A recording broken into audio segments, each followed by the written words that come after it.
Maayong hapon, Cagayan de Oro City. Napakalaking parangal po na may welcome natin ang ating mahal na Pangulo, His Excellency President Ferdinand R. Marcos Jr. dito sa Cagayan de Oro City. Ito po ang una niyang pagbisita sa atin as President of our Republic. Nagpapasalamat din po tayo sa presensya ng ating Speaker of the House of Representatives, Speaker of the People, Ferdinand Martin Romualdez. Pati na rin ang ating mga Cabinet Secretaries, si Secretary Kiko Laurel ng Department of Agriculture, si Special Assistant to the President, Sir Anton Lagdameo, si Secretary Rex Gatchalian ng Department of Social Welfare and Development, at nagpapasalamat din po tayo sa presensya ng ating mga idol na governors, our very own Governor of Misamis Oriental, Governor Peter M. Unabia, si Governor X.J. Romualdo of Camiguin, and Governor O'Neil Roque of Bukidnon. We would also like to thank the presence of our very own City Mayor, Mayor Rolando Clarix Uy, at ang ating Vice Mayor, si Vice Mayor Bebot Rodriguez, maghatid ng serbisyo ng more than 200, accept our humble and heartfelt gratitude. Mabuhay po kayo, Mr. President, at mabuhay po ang bagong Pilipinas. Maraming salamat po, Congressman Suwan. Ngayon naman, ating tawagin si Cagayan de Oro City 2nd District Representative Rufus Rodriguez para sa kanyang mensahe. His Excellency President Ferdinand Bongbong Romualdez Marcos Jr., members of his cabinet, Secretary Lagdameo, Secretary Gatchalian, Secretary Laurel, our distinguished, our hardworking, judicious, strong leader of the House of the People, our Speaker, Martin Romualdez. My distinguished colleagues who are present here today, takpakan nato ang mga congressmen to show their love for Cagayan de Oro. Our governors, our mayor of Cagayan de Oro, Clarix Uy,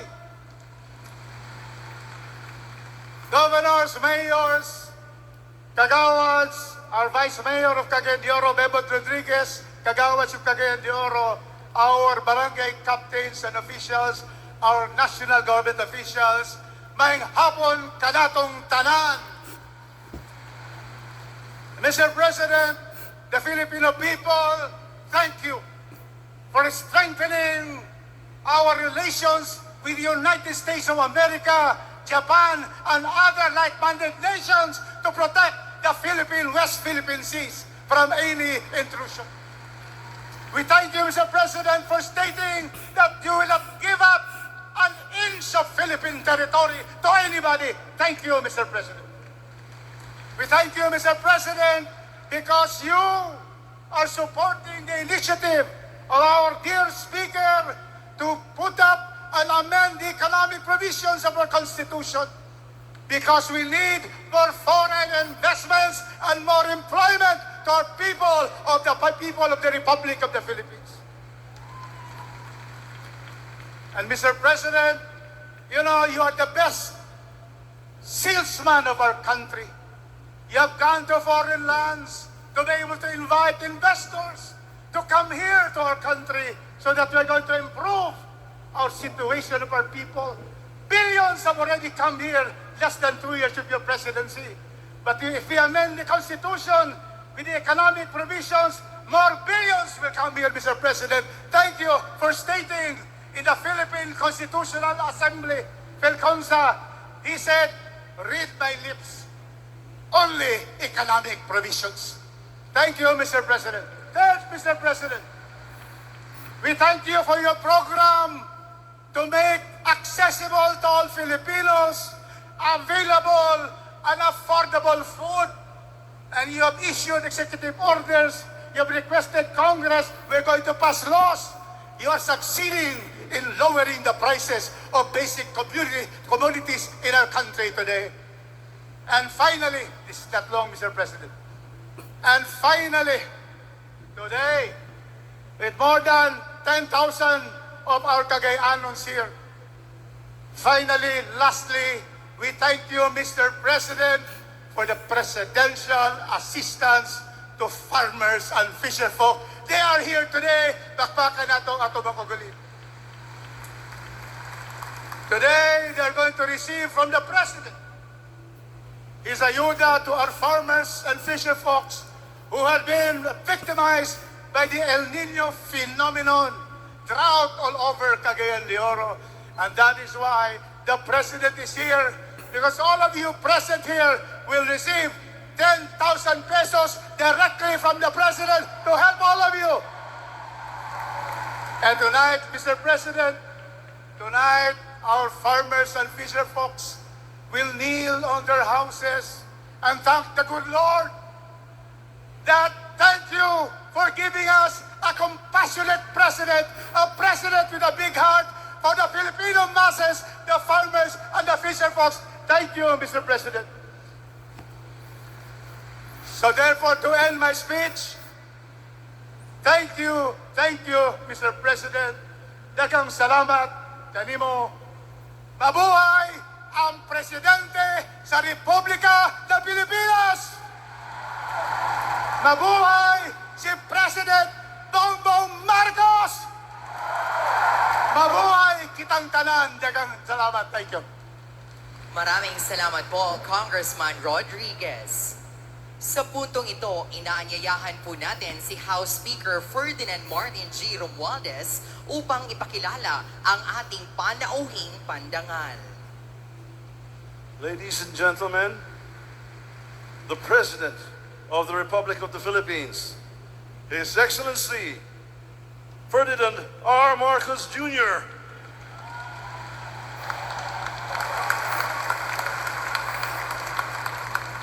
Maraming salamat sa ating speaker sa kanyang pagpakilala. Please take your seat. At mapatiin ko na rin, ano meron dito? May hearing yata dito. Daming congressman. Kailangan ko na nakita ng ganito. Kahit yung congressman ako, nung pumapasok ako, hindi ganito karami ang congressman doon sa plenary hall.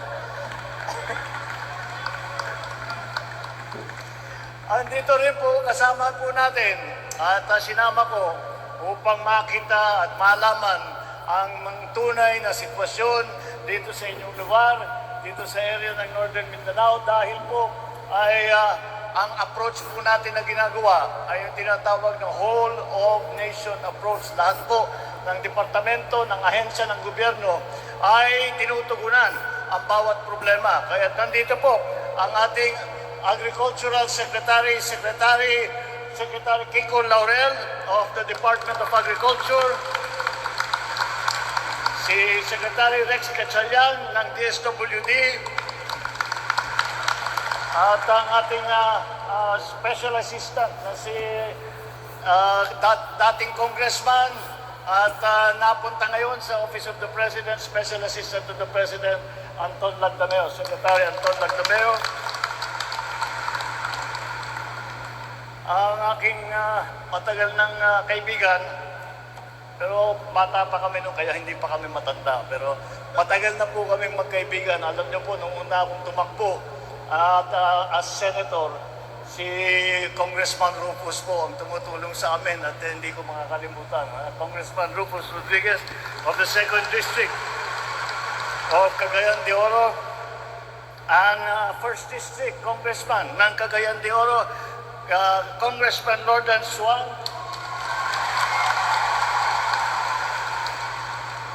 mga politiko rito, lakas ng pala. Paano dapat gayahin ko ito pagdating ng paghalalan? Misamis Oriental Governor Peter Unabia, Bukidnon Provincial Governor, Governor Rogelio Roque. Camiguin Provincial Governor, Governor Romualdo.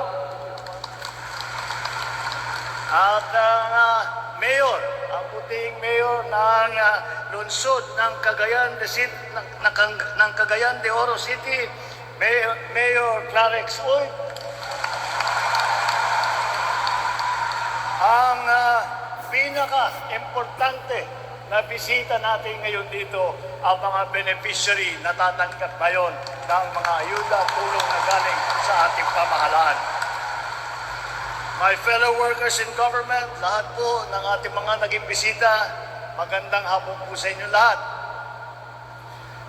Ikinagagalak ko pong makabalik dito sa CDO at uulitin ko po ang aking first impression sa inyong lalawigan. Kapatsyada pa kaayo dari nga lugar. Wala pong halong biro, tunay pong napakaganda ng CDO. Talaga naman pong nakakatuwa na makasama kayo muli dahil napakasaya ng inyong mga ngiti at napakainit ng inyong pagtanggap at pagsalubong sa amin. Ang sadya po namin dito ay upang personal na iabot sa ating mga lokal na pamahalaan ang presidential assistance para sa ating mga magsasaka at mangingisda na napinsala, naapektuhan ng El Nino ang ating dinadaan na pagtuyot. Ito ay nakakahalaga ng 10,000 piso na tulong sa mga kwalipikadong magsasaka, mangingisda, at mga pamilyang labis na naapektuhan ng tagtuyot na dinadanas natin ngayon. Maliit na halaga po, ngunit umaasa akong magagamit ninyo ito upang makapagsimula muli. Ito ay bukod sa aming ipinibigay mula sa DSWD, mula sa DA, mula sa programa ng DOLE, ng TUPAD, magbabahagi rin ng bigas. Bukod pa dyan, magbabahagi rin ng bigas ang opisina ng ating House Speaker. At tayo ay nagsasagawa rin ng bagong Pilipinas Servicio Fair sa University of Science and Technology ng Southern Philippines. Kasama ang DSWD, ang Department of Trade and Industry, ang TESDA, ang DOLE, ang Department of Health, at iba pang mga ahensya ng pamahalaan. Ang mga ahensya ito ay mamamahagi ng iba't ibang tulong mula sa kanilang mga programa. Nais ko ring ipabahagi sa inyo ng mga hakbang na ginagawa ng inyong pamahalaan upang mapabilis ang ating pag-unlad dito sa inyong rehiyon. Alam ko pong doble kayod ngayon ang mga magsasaka at mangingisda dito sa inyong lugar sa kabila ng epekto ng dulot ng El Nino. Sa abot ng aming makakaya, gagawin ng pamahalaan ang lahat upang matiyak na ang kinakailangan suporta at tulong ay agad na may paparating sa bawat apektadong pamilya, magsasaka at mangingisda. Makakaasa naman ang lahat na hindi lamang sa panahon ng hirap ay nariyan ang inyong gobyerno. Dahil tuloy-tuloy ang mga programang infrastruktura sa inyong lungsod at rehiyon, gaya ng pagpagawa ng mga paliparan, kalsada at iba pang mga proyekto. Upang mapabuti ang lagay ng transportasyon sa Cagayan de Oro at sa Northern Mindanao, isinasagawa po natin ang ilang improvement at saka development project. Isa na rito ang pagpapalawig ng Laguindingan Airport na may halagang halos 13 bilyong piso. Kaya tinuturo ko po si Congressman Bambi dahil ilang taon mo na sinasabi sa akin yan na naging totoo pa rin. Naging totoo rin. Nariyan din ang patuloy ng paggawa ng pagsasaayos ng mga daan, kabilang na ang CDO Coastal Road at CDO Diversion Road upang makatulong sa pagpabilis ng biyahe ng ating mga kababayan, gayon din ang mga pangunahing produkto na sa ating mga merkado. Ginagawa din po natin ang lahat upang matapos agad ang Cagayan de Oro Port Expansion Project na may kabuuang halagang 700 milyong piso upang makatulong sa pagpapaluwag ng port traffic para maging mas mura at mas mabilis at mas madali ang hindi lamang ang mga pasahero na bumabiyahe, kung hindi pati na ang mga produktong nanggagaling sa CDO, ang mga produktong nanggagaling sa Northern Mindanao ay mapapabilis at magiging mas maganda ang hanap buhay ng ating mga kababayan.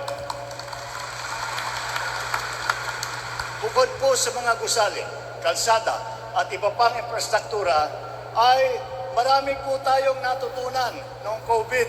Marami po tayo nakita na naranasan noong pandemya.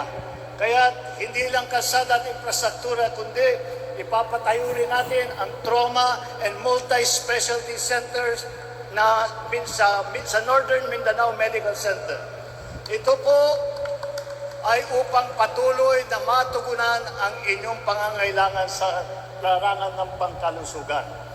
Sa mga ito, makikita natin ang mga konkretong hakbang sa kung paano natin pagbubutihin ang transportasyon, kalusugan at infrastruktura sa rehiyon. Sa ilalim naman ng Pantawid Pamilya Pilipino Program, nagbigay po tayo ng mahigit 500 milyong piso simula Enero nitong taon upang matulungan ang halos 300,000 mahihirap na sambahayan sa buong rehiyon. Nagpaabot din tayo ng tulong sa ating mga senior citizen para sa mga kanilang pangangailangan, lalo na sa pagkain at sa gamot.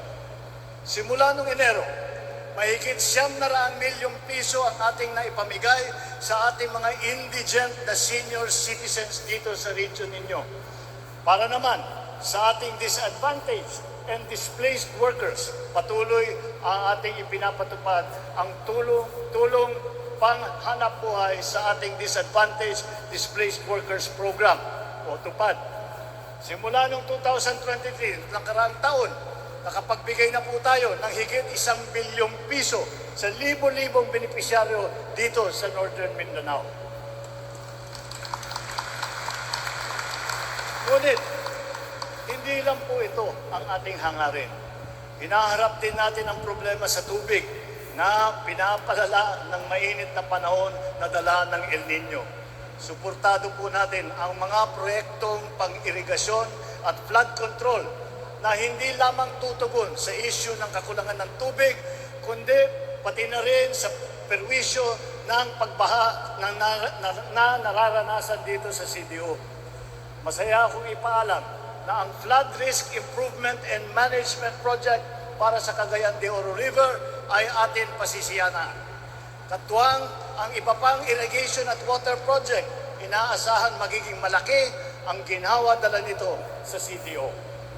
Hindi rin lingid sa akin, kalaman, ang suliraning kinakaharap ng lungsod sa supply ng tubig. At ito'y balitang-balita. Kaya, noong ito'y nalaman ko, ay nakipag-usap po tayo kay Mr. Manny Pangilinan ng Cagayan de Oro Bulk Water upang manumbalik ang normal na supply ng tubig habang humahanap tayo ng pangmatagalan na solusyon dito sa problemang ito. Pumayag po si Mr. Pangilinan sa ating pakiusap at handa po siya makipagpulong sa inyong alkalde upang matuldukan na ang suliraning ito at mabigyan ng kinakailangan tubig ang lagpas 60,000 kababayan dito sa CDO. Akin ding inatasan ng Local Water Utilities Administration na pag-aralan ang posibleng pamamahala nito sa Cagayan de Oro Water District upang sa lalong madaling panahon ay mapag-aralan ang solusyon sa sitwasyon ng supply ng tubig dito sa inyong lugar. Hindi lang sa supply ng tubig, pati na ang pagtukoy ng angkop na water rate at pagtupad sa mga obligasyon nito sa mga consumer at sa ating mga supplier.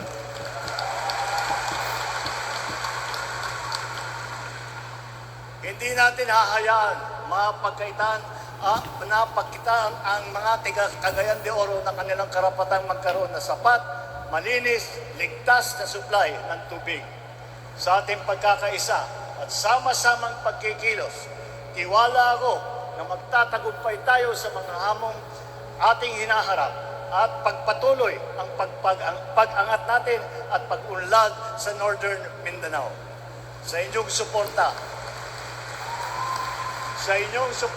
sa inyong tulong, at sa ating pagkakaisa, gayon din sa pamamagitan ng ating agarang pagtugon sa pangangailangan ng bawat mamamayan, magiging tagumpay ang ating laban hindi lamang sa tagtuyot at problema sa tubig, kundi pati na rin ang pag-unlad ng ating bansa.